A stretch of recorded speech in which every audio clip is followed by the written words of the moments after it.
Thank you, Jamie. Good afternoon, everyone. Thank you for coming to this webinar. My name is Mike Jacobs, and I am the Dean of Humanities and Social Sciences at Monroe Community College. And I'm moderating and speaking today from the perspective of an administrator who's really just getting into the developmental stages of HyFlex at his institution. So I thought that would be a really good perspective of somebody to kind of moderate and ask questions of our panelists today. The three panelists who've joined me here represent institutions where HyFlex teaching and learning have been in practice for some time. And they include Molly Mott, who is the Associate Provost and Dean of Academic Support Services and Instructional Technologies at SUNY Canton, Ryan McCabe, who is the Associate VP of Academic Technologies and High Impact Practices at Finger Lakes Community College, and Craig Lamb, the Dean of Distributed Learning at Genesee Community College. So right before we jump in with our first question, I thought it would be beneficial to provide SUNY's definition of HyFlex teaching or HyFlex teaching and learning so that we have some context from which to proceed. So SUNY's serious definition is, HyFlex combines online and face-to-face instruction simultaneously into one single course section. Students are able to participate in class in different ways: as a synchronous distance learner via real-time video streaming, as an asynchronous distance learner, accessing course materials and recorded lectures and responding at a later time, as a face-to-face learner physically present in the classroom, or as a flexible learner with a degree of choice as to how they participate each week, sometimes face-to-face, sometimes by streaming classes, etc. So with that in mind, why don't we begin? So, and Molly, Craig, Ryan, feel free to answer in any order, jump in, compliment one another, with your responses. I'm loving, I just want to compliment Ryan. Well, okay. I'm not complimenting anybody. So my first question really has to do with how you all got started at your respective institutions. If you could, because I know that each of you were heavily involved in the development of HyFlex teaching and learning at your colleges. So if you could perhaps take us through some of the early processes of establishing HyFlex. What was the impetus for its implementation? Who were the initial stakeholders? How were they selected? What did communication look like? And how did you solicit faculty enthusiasm or buy-in for this? I know that's a really big, amorphous question, but do your best, I guess. I'm happy to jump in first. Sorry that you can't see me though, but I had a dental appointment and I'm not looking that good. So I apologize for not being able to do the video component, but essentially at Canton, this was a way to increase enrollments. And the way you increase enrollments is to meet the needs of the students. And especially the post-traditional students, they need flexibility. The traditional students want flexibility. Many of them are working. So it really came down to the financial health of the institution. And if you think about it, some of our classes were under-enrolled, but by making them flex and able to bring in students online, we could actually then run the course as a full course. So that is really how we got started.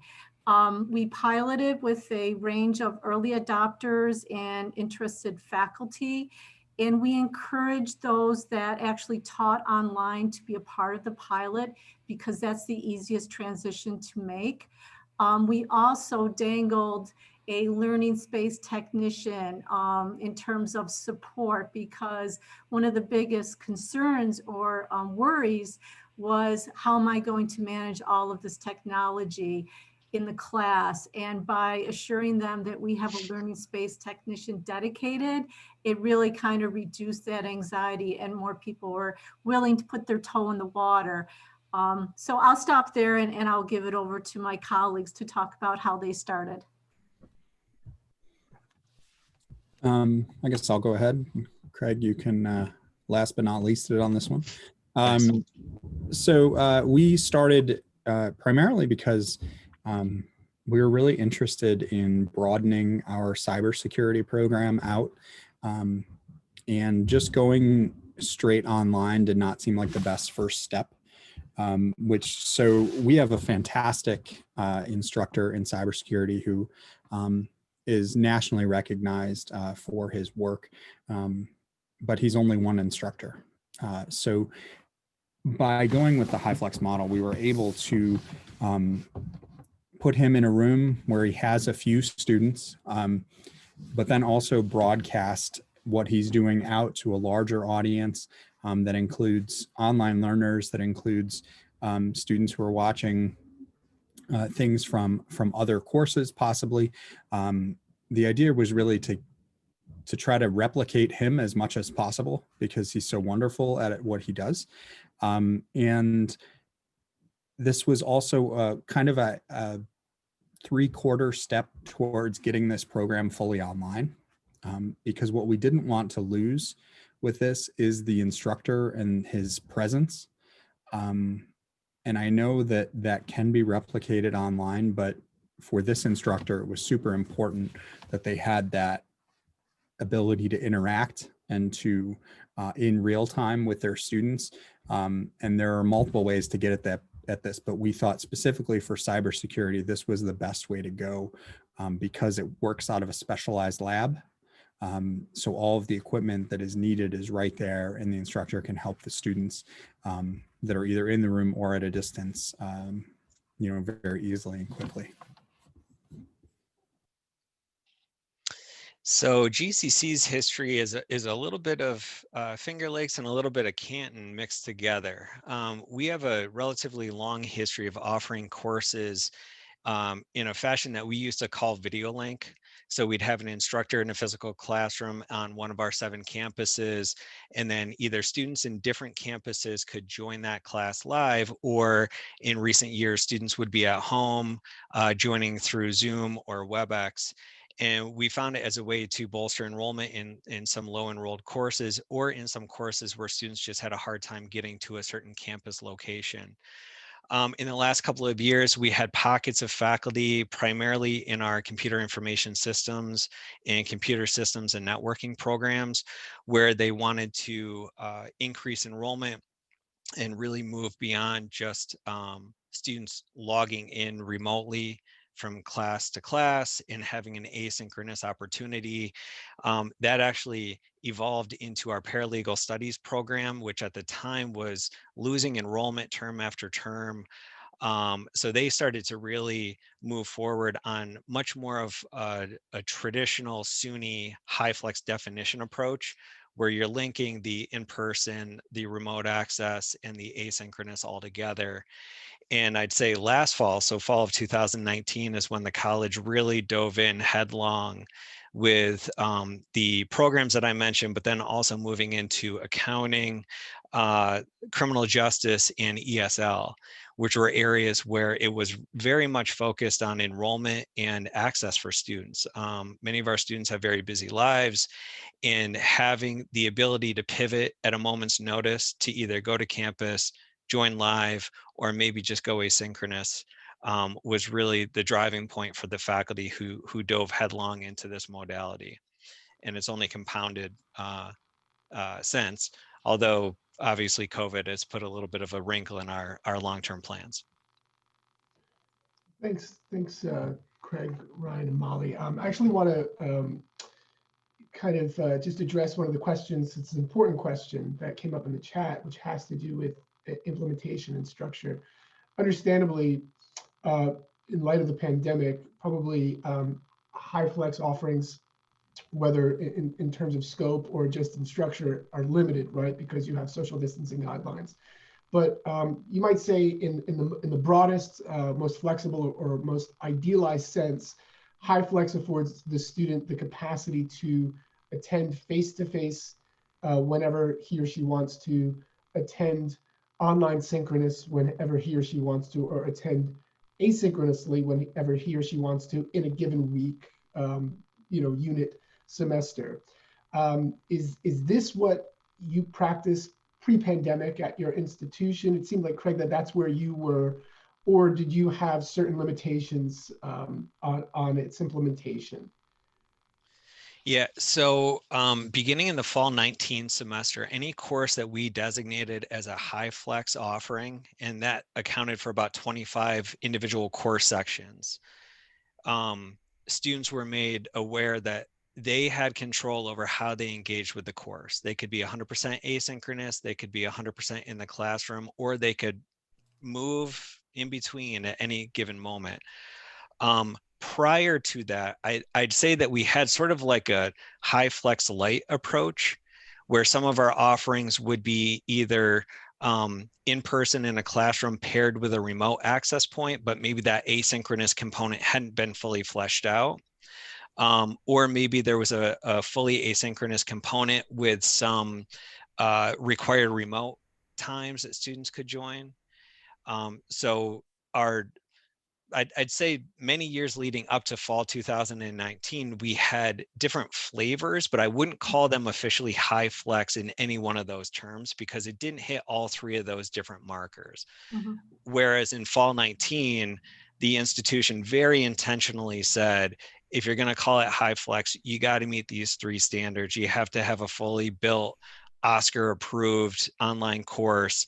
You need to be in a classroom that is appropriately fitted with the technology so students can see and hear each other, and engage in this in a really effective channel on all three of those different touch points.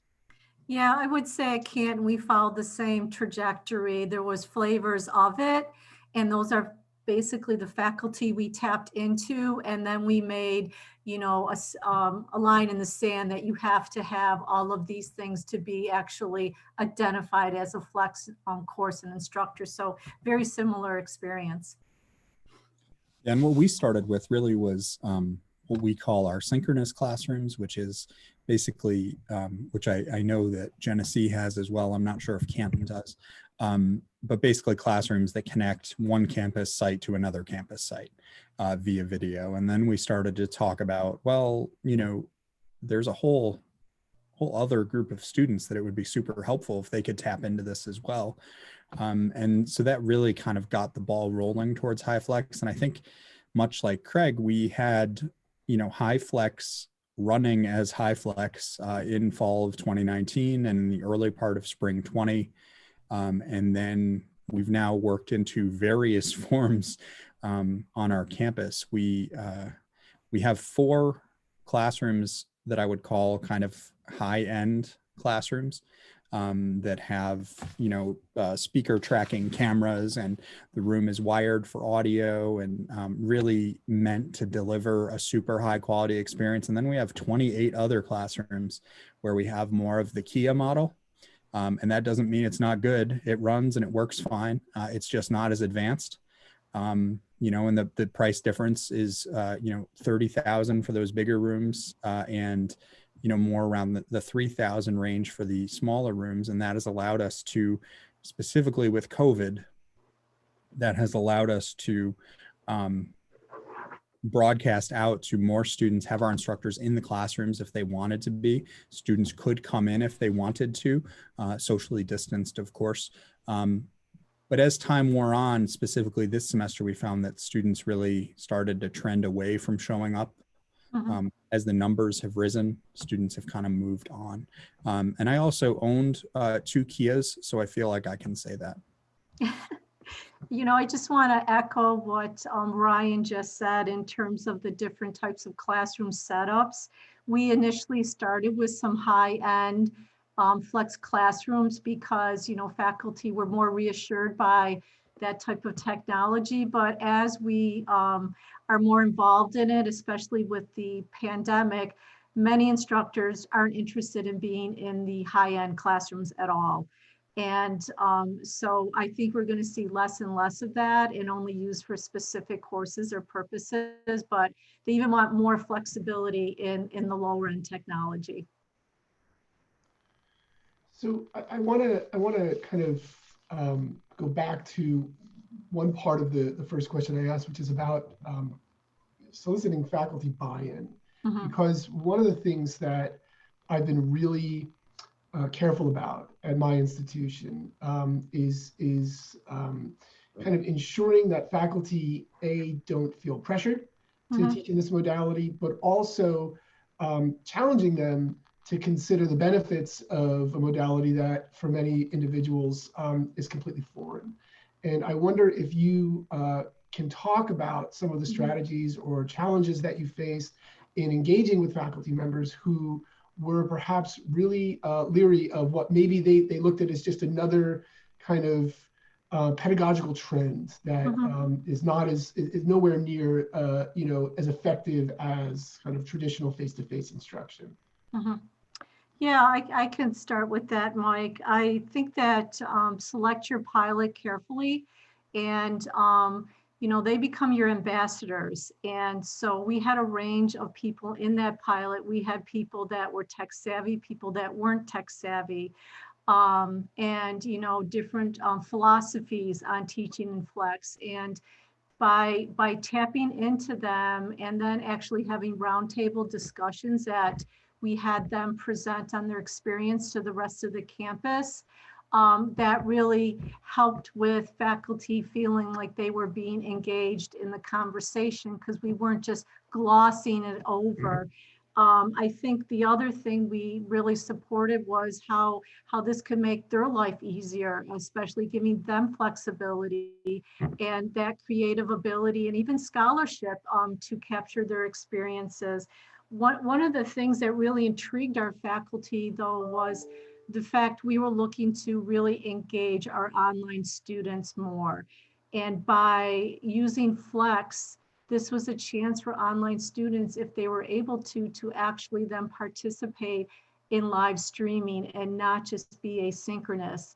And so I think the ability to help our online students really was a catalyst for many of our faculty. And I think that's a great point, Molly. The additive nature of HyFlex, I think, for the online students is incredibly valuable, especially when you take the HyFlex recordings and put them into a program, whether it's Panopto, Kaltura, something along those lines that allows you to create table of contents, allows students to jump directly to those areas that they are struggling with, specifically to listen to specific lecture points again, or to kind of rehash whatever happened in the class that day. I think it is incredibly important. I've read some studies that indicate that students can do about 10% better if they have the ability to listen to a lecture again because of how much they miss when they're taking notes, basically.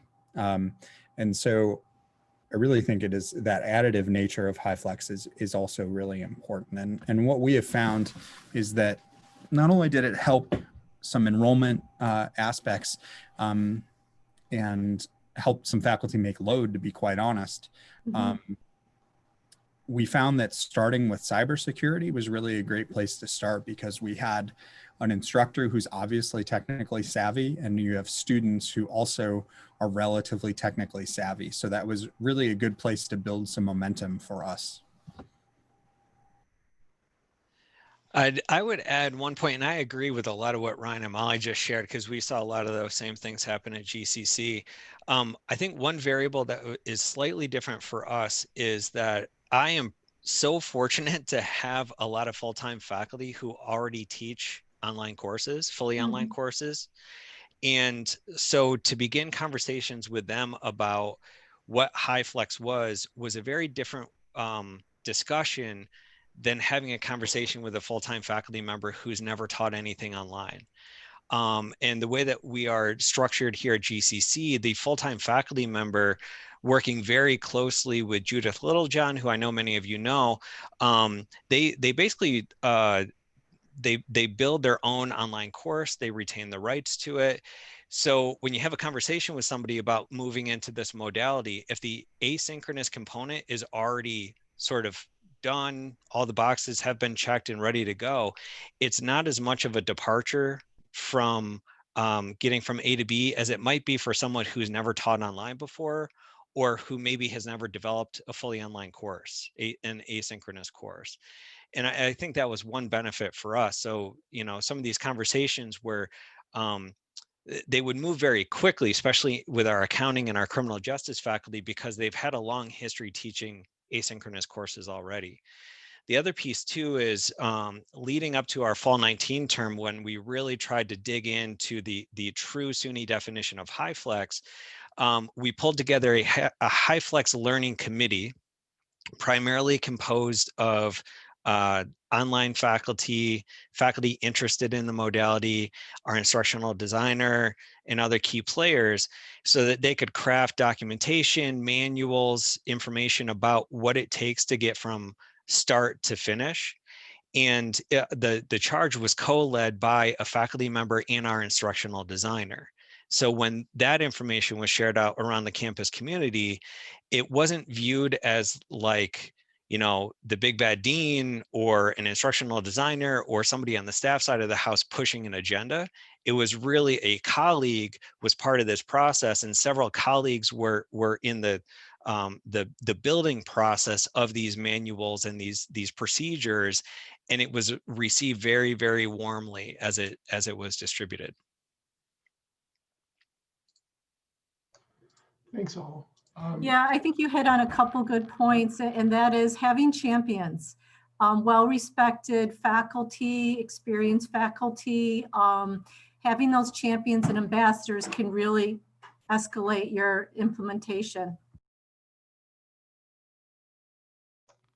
So yeah, one of the things that I've done at my institution to not only kind of bring together champions for the cause, but also to communicate to the faculty that they're the owners of these developments, is to organize an advisory board for HyFlex teaching, predominantly made up of faculty, but also including Andrea Gilbert, our Assistant Director of Learning Technologies, and other individuals who could support the faculty. And actually, on that note, one of the questions that we have in the chat is really about course development and what it looks like. And I'm wondering if you could speak, you know, we're going to probably get into much greater detail on this during both the instructional design session and the faculty session later in the week. But if you could speak just a little bit about what the course development process and timeline looks like.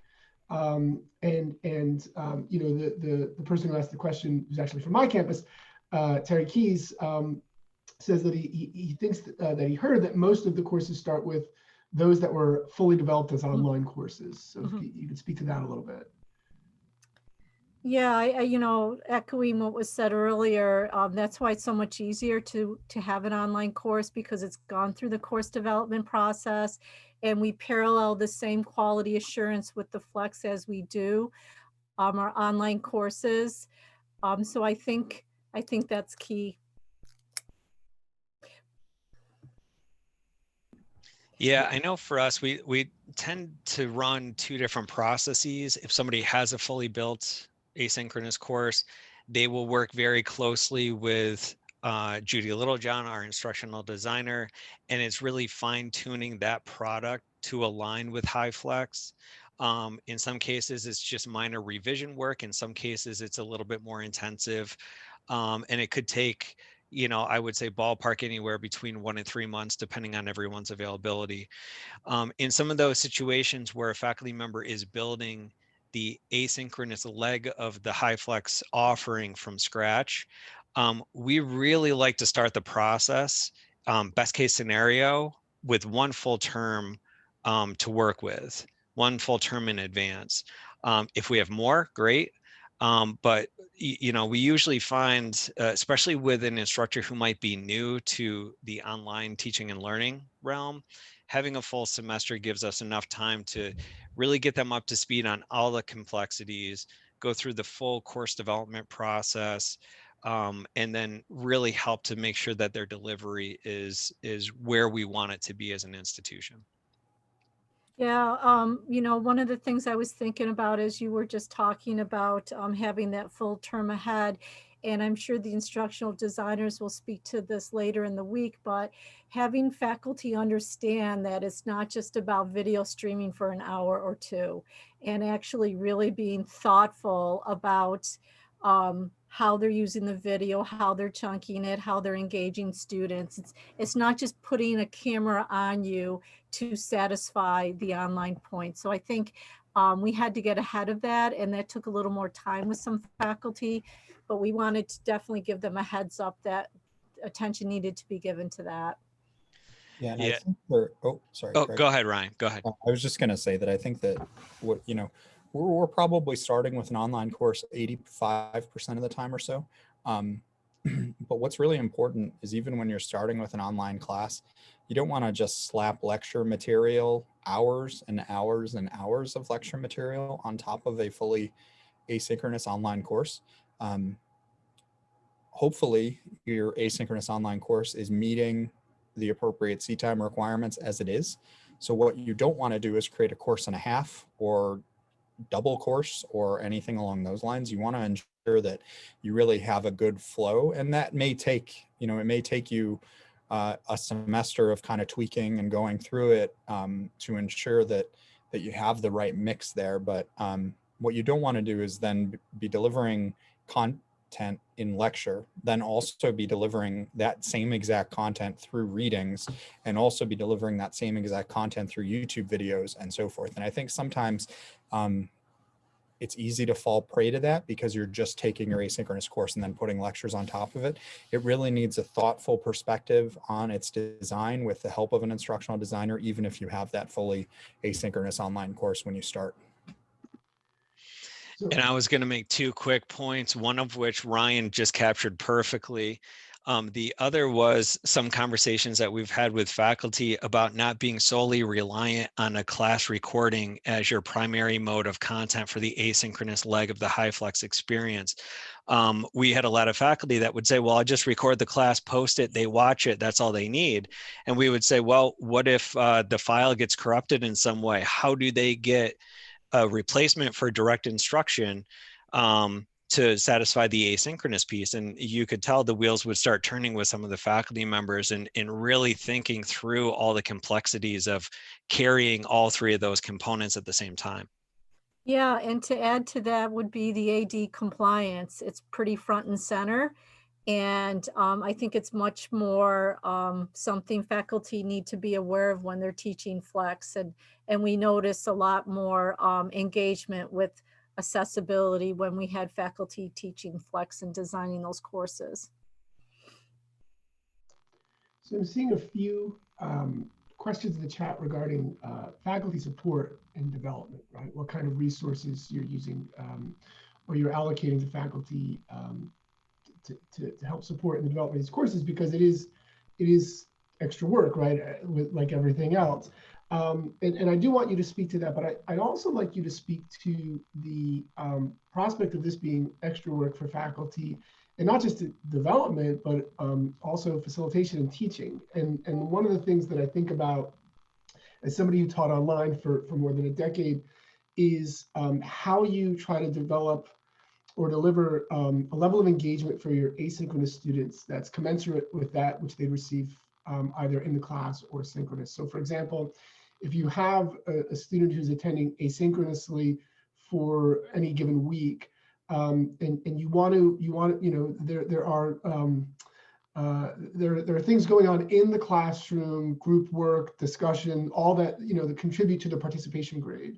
For me, I'm thinking, I automatically go to, okay, well, let's have a discussion board assignment for these individual students who are attending asynchronously. And then I'm going to develop a discussion prompt for them. I'm going to have them respond to one another. But I'm also going to have to get in there as the instructor and if not respond to the discussions that are happening, at least assess them, right, as part of their participation grade. So it feels like I'm teaching, like Ryan said, right, a class and a half. It feels almost unavoidable in that context. And that's one of the challenges that I'm trying to wrap my mind around as somebody who comes from the classroom. So can you speak a little bit to how you've addressed that with your faculty, and within the context of the types of support and compensation that you provide to individuals entering the fray of HyFlex? The first thing that came to my mind was that this is the same conversation we had when we started online learning 20 years ago. it's going to be more work, we need compensation and those other issues. And so yes, it does take a lot more to be thoughtful. We try to parallel our existing policies and provide a lot of extra support. I mean, years ago, it just used to be you in the classroom, and now we have a team of instructional designers. We have a learning space technician. So the faculty isn't really, it doesn't have, that person doesn't have to develop this in isolation. There's so many people there to help with the workload that we find that's probably the most beneficial is the support team. Yeah, excuse me, I would agree. We have instructional design support. We have an instructional technologist that assists the faculty, who is probably the most um, expert person I've met when it comes to digital course content and accessibility. She is just an unbelievable resource for the institution, who helps faculty not just understand, but also remedy any problems that they might have with any digital course content. And we have a good number of staff that will meet with faculty for months leading up to their first hybrid experience, so that they get practice what we call driving the car. So they're in the classroom, we'll get a few different techs in different locations, and they're jockeying between cameras and microphones and screen sharing, so that they can get used to really making sure that the engagement with the remote students is not very static. It's not just one dry camera on someone talking at them for 60 minutes, 90 minutes, twice a week, what have you. So that's been really helpful. I think too, we try to do whatever we can after the first launch. And I know with COVID, it kind of threw a wrench in things, but we don't really treat anything as, oh, you're done and you're sort of off our list. Our hope was, with a HyFlex users group, after our first full push in the fall 19 term, spring 20 was going to be, let's bring people together on some sort of a regular basis. What are you seeing? What are your pain points? How can we either assist on the technical side, or how can faculty help each other, help their peers with something unique to their class, but it's not unique to the discipline. So how are you managing this if you're very reliant on student engagement and discussions, or case studies, or group projects and things like that? Our hope was, every semester with the new people coming in, they would have regular and frequent contact with faculty already doing this, so that they can learn from each other, share strategies and things like that.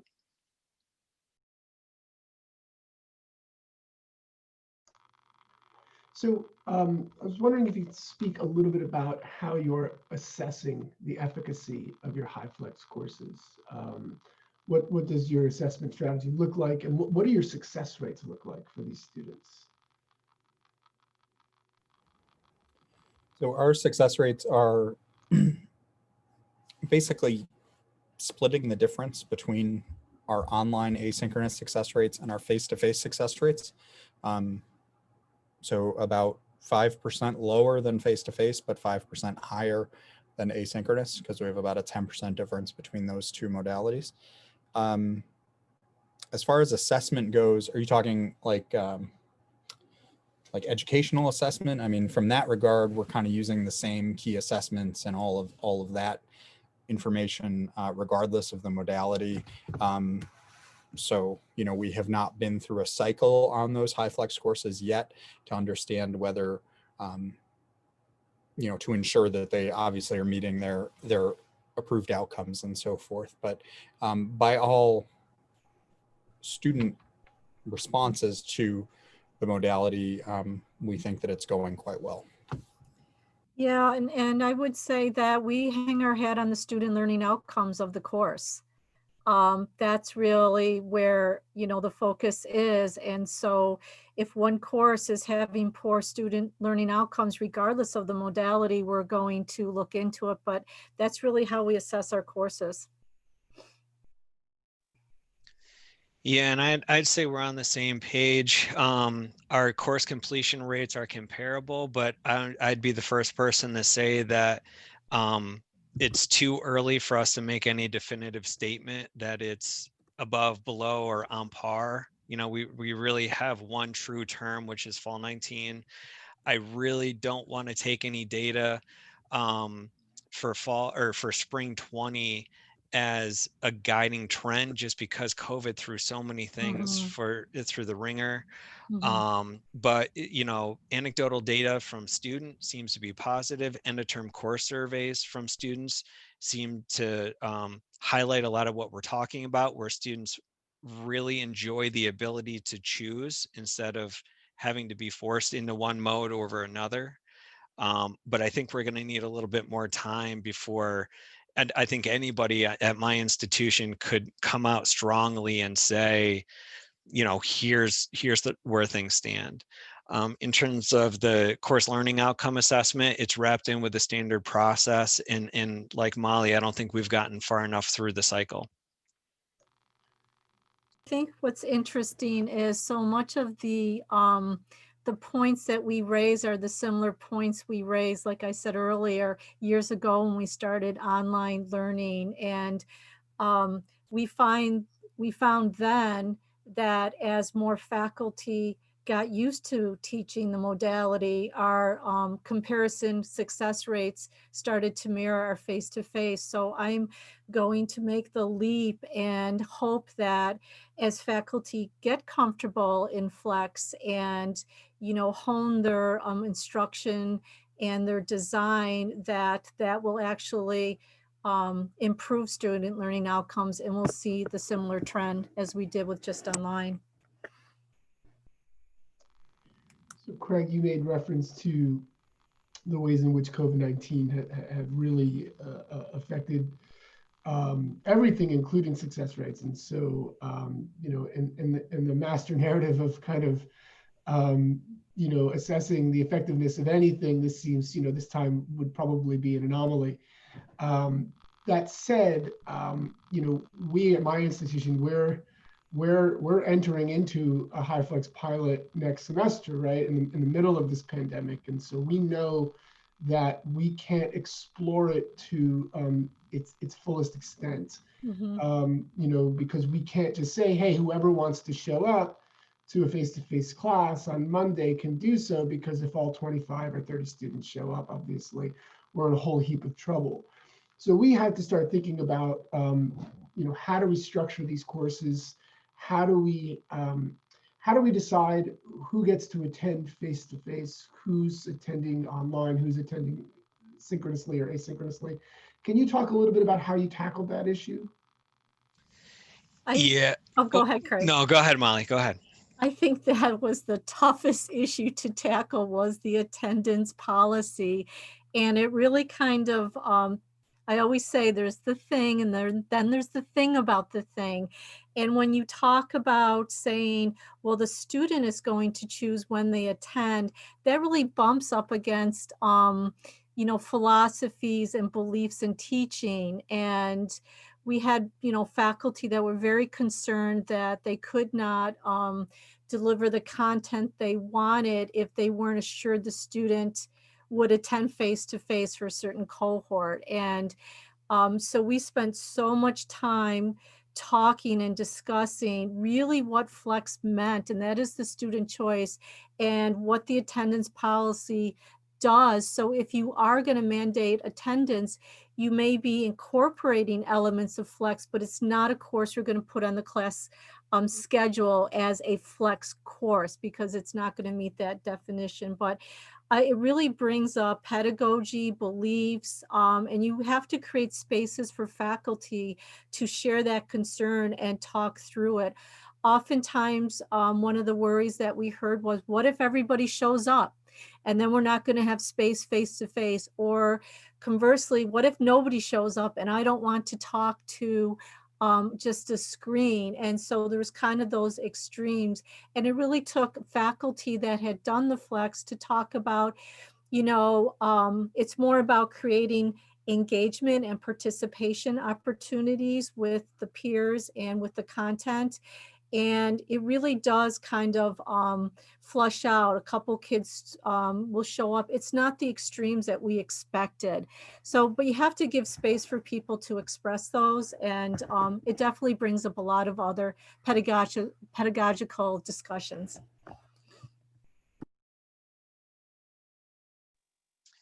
On our campus, just because of COVID and social distancing and things like that, we scaled back tremendously on our HyFlex offerings for this fall semester and for the upcoming spring semester.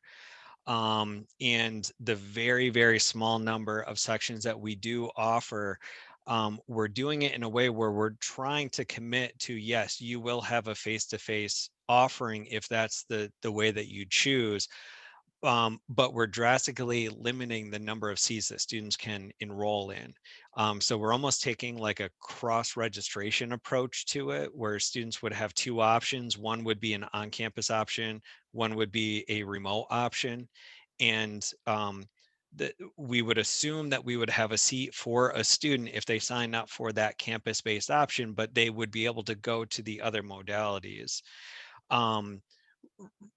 Probably we're not going to get back to the 25 or 30 sections that we saw last year until next fall, or possibly even next spring, because as an organization, we just could not commit to that face-to-face component for every single section with all the other restrictions that are that we're dealing with.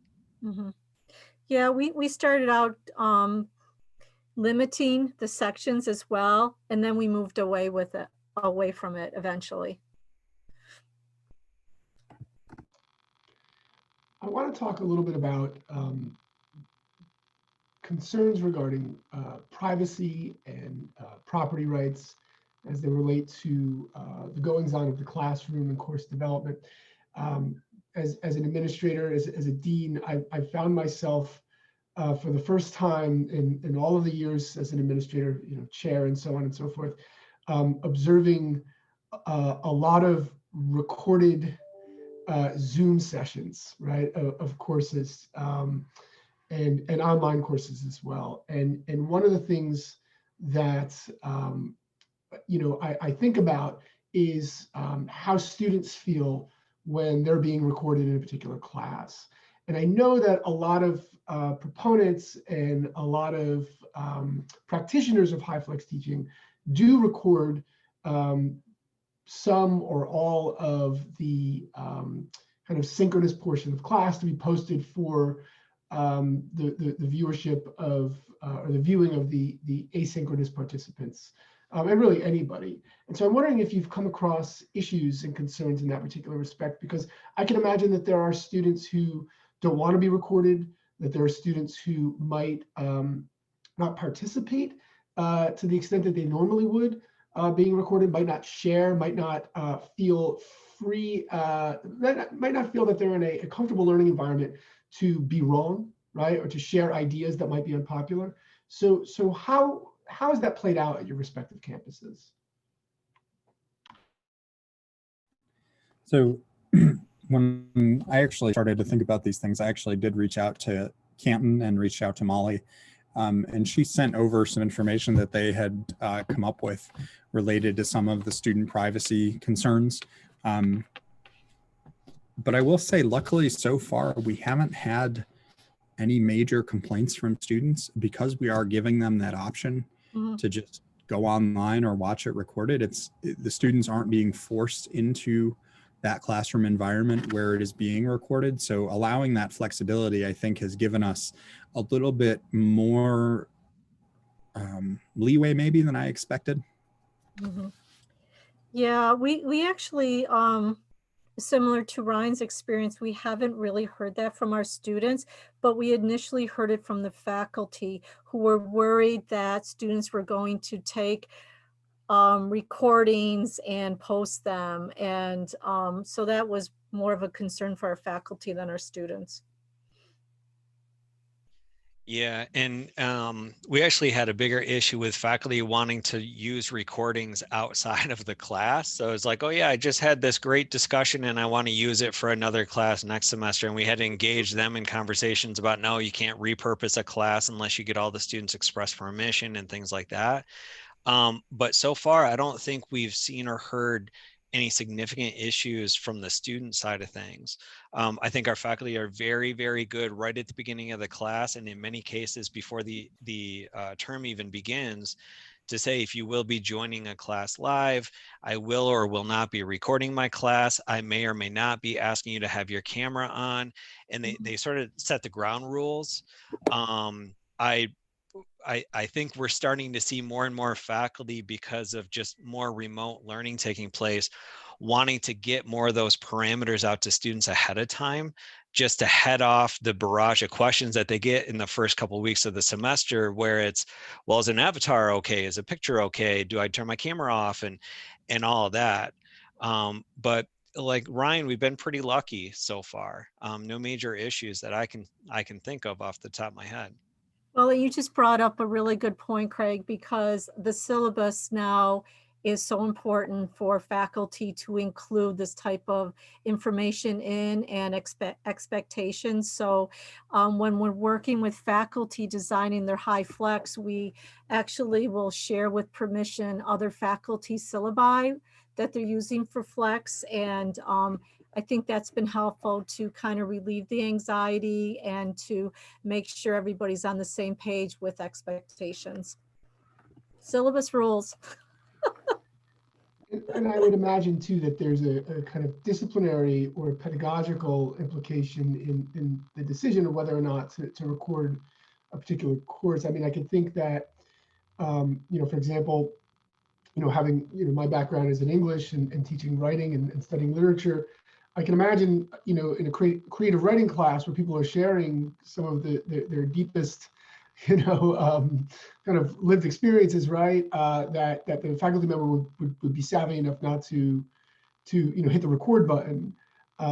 So that's something I've definitely thought about and talked with. A great question, just speaking of students, a great question just popped up in the chat.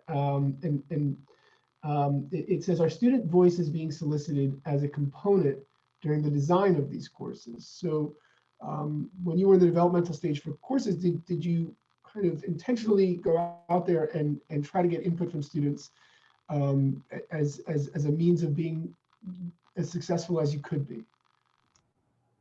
So I'm ashamed to say that we didn't, now that this question has come up.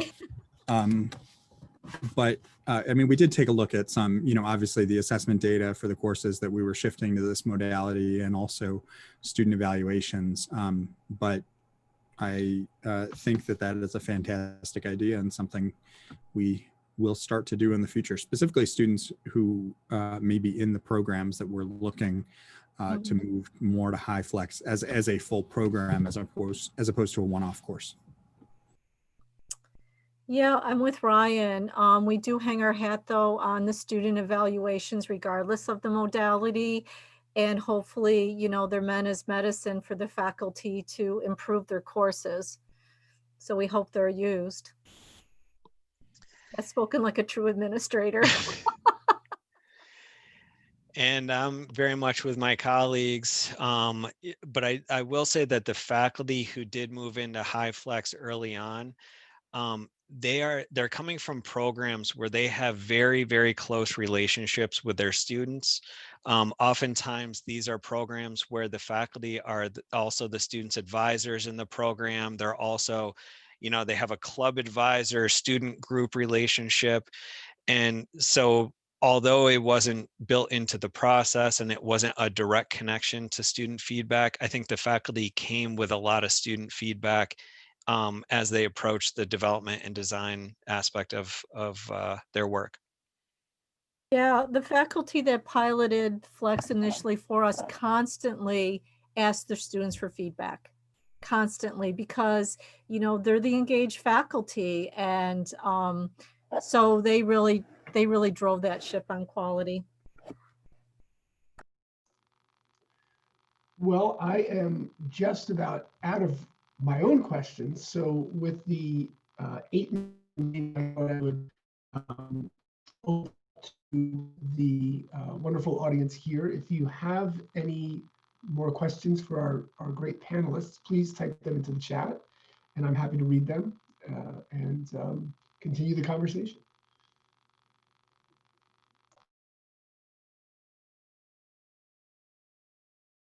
I just know I appreciate listening to how the other institutions approach this and their experiences because number one, it makes me feel like I'm not crazy. And number two, definitely can learn from your experiences. I agree, Molly. This has been really nice. Yeah, it's been a great conversation. I didn't learn anything from either of you, but I really appreciate the conversation.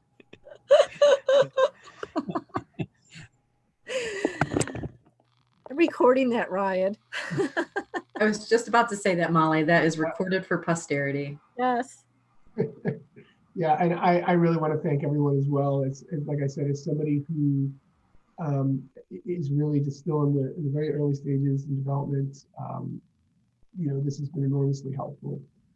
We do have a question here. It says, can you give an example, think of a specific course possibly, of what the movement of students between learning modes look like? One day or week to the next.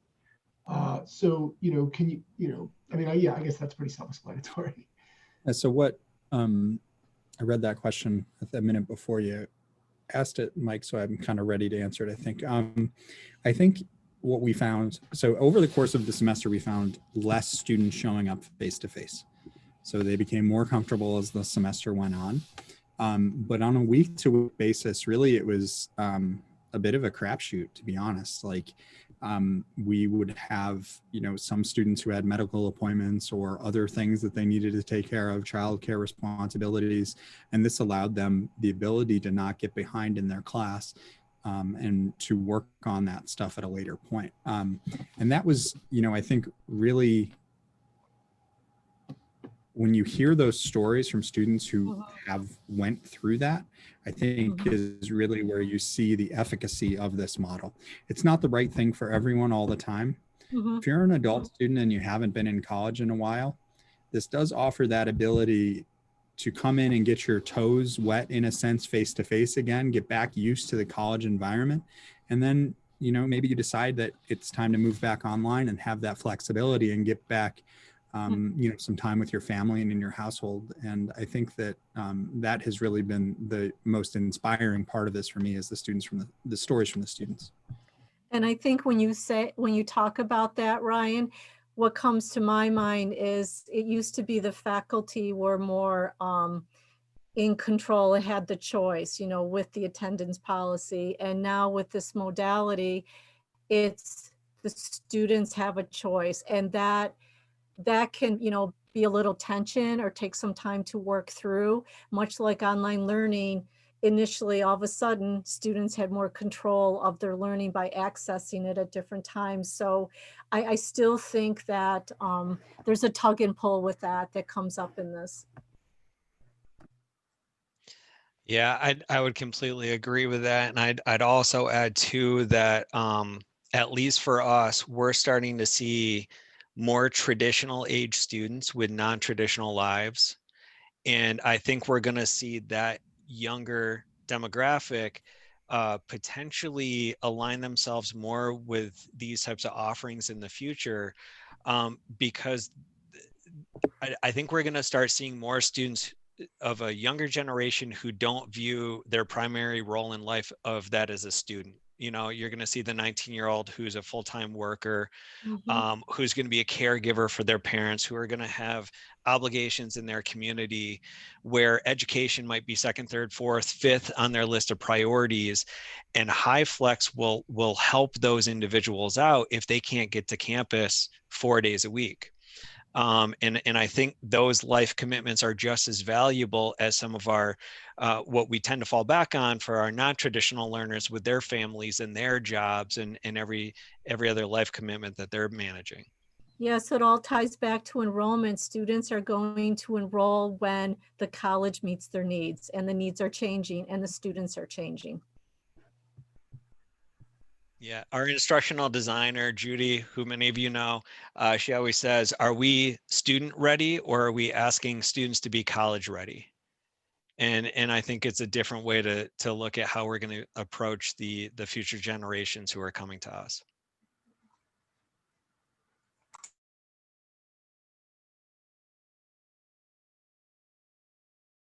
Jamie, I have to leave for another meeting, so I'm going to jump off.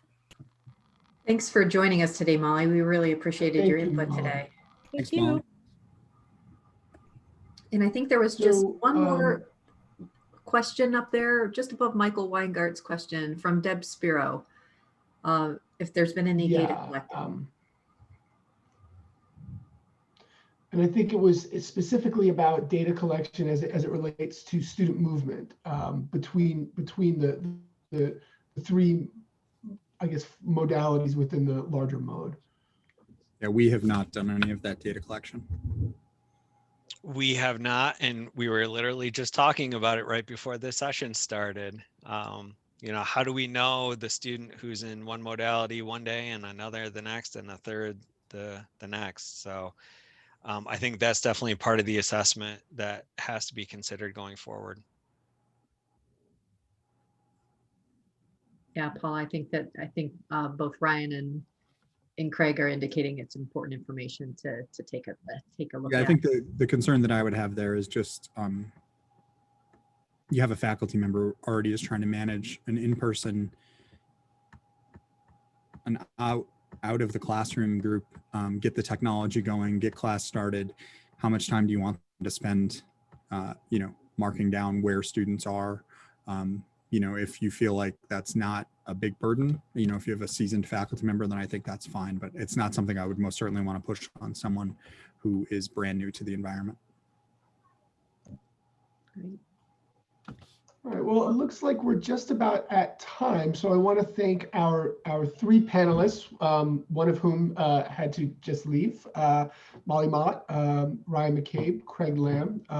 You've been absolutely wonderful today, and I think we all appreciate your contributions to this discussion. I want to thank Jamie Heron as well for putting all of this together. This has been a really great experience for me. Personally, and that's all that matters, right? That I got something out of it. So with that, I'll give it over to Jamie for final thoughts. Great, and I want to extend my thanks to the panelists and to Mike in particular for moderating today.